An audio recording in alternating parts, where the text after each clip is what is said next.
You might not remember them, but you have definitely heard their songs. The next artist is Jinhae with a song called So Proud. You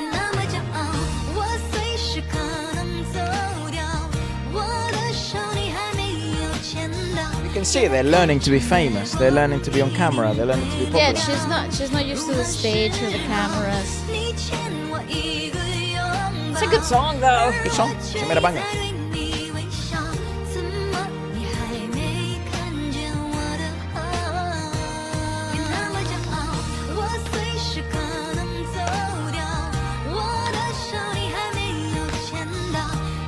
I like the song.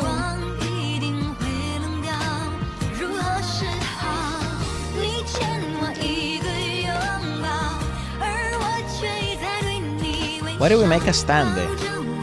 In the back, bro. So everyone can see her.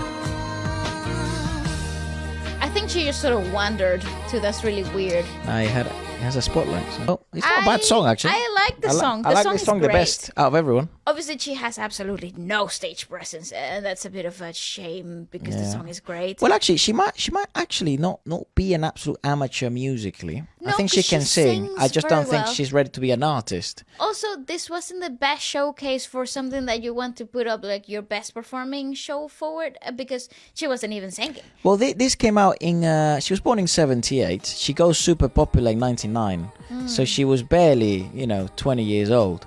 She quickly rose to fame with her unique, sweet voice, and then she had several songs like "Wake Up Ears" and "So Proud," which established her status as a newborn diva. Unlike the previous four, she actually ends up having a complete album. Nice. And she actually ends up having a decent fan base. I just think we saw the rise of her, and she was sort of the most cooked. Yeah. However, then she fucking disappeared. She did seem more ready than everyone else, don't She he? did, yes. Musically wise. Yeah, her disappearance was an active choice. After experiencing the painful transition from the album era to the ringtone era, she chose a different pace of life.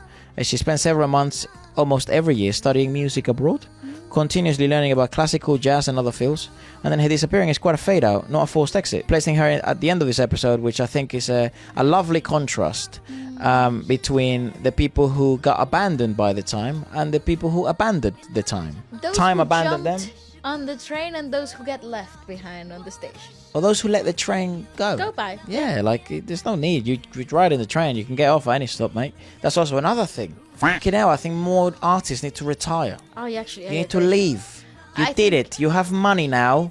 You can make art for the sake of art. Either make art that you want to do now and step out of the game, or just make music in your living room and never let it go outside. Or just... For your own happiness, mate. Or just learn to paint or something. Find a different passion. I really like this. I mean, it's not very obvious what the 15 seconds of all these songs are. It's really a shame because I think not enough people are paying attention to the fact that this is exactly what's happening right now with Douyin, with TikTok, with Instagram in the West, with WeChat and fucking Xiaohongshu. It's exactly what's happening here with Bilibili, and no one's noticing. Majority of artists that are famous at the moment will disappear. There'll be a big amount of artists that simply will not come back.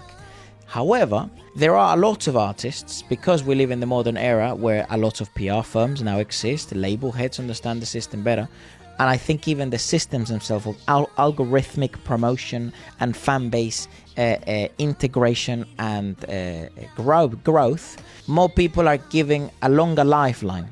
It's just longer, but they're still gonna fucking die out. Trust me. So because I also think it has to go down to like the person that's behind the hit. The artist. Is he a real artist, or is he some fucking guy that just knows how to make his voice sound weird with effects in his room? It's the same thing with AI. Everyone's worried about it. I also do think it'll die down. There's two very real possibilities. One is here to stay, and you'll get artificial intelligent artists.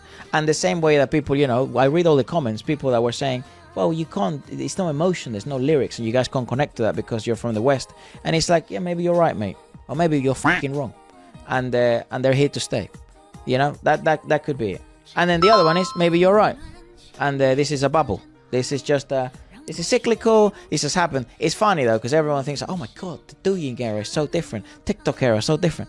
Mate, if you forgot a ringtone era, like 15-second, 20-second little viral moments. They'll go viral on MySpace in the West, and they'll go viral. It seems Weibo was the fucking thing, and then that was it. So we're not that different, and fashion is very cyclical, both in music and clothing and everything. But what an awesome era this is, to see the cautionary tales of the future that have been screamed at, and the echoes still resonate in the present. It's true.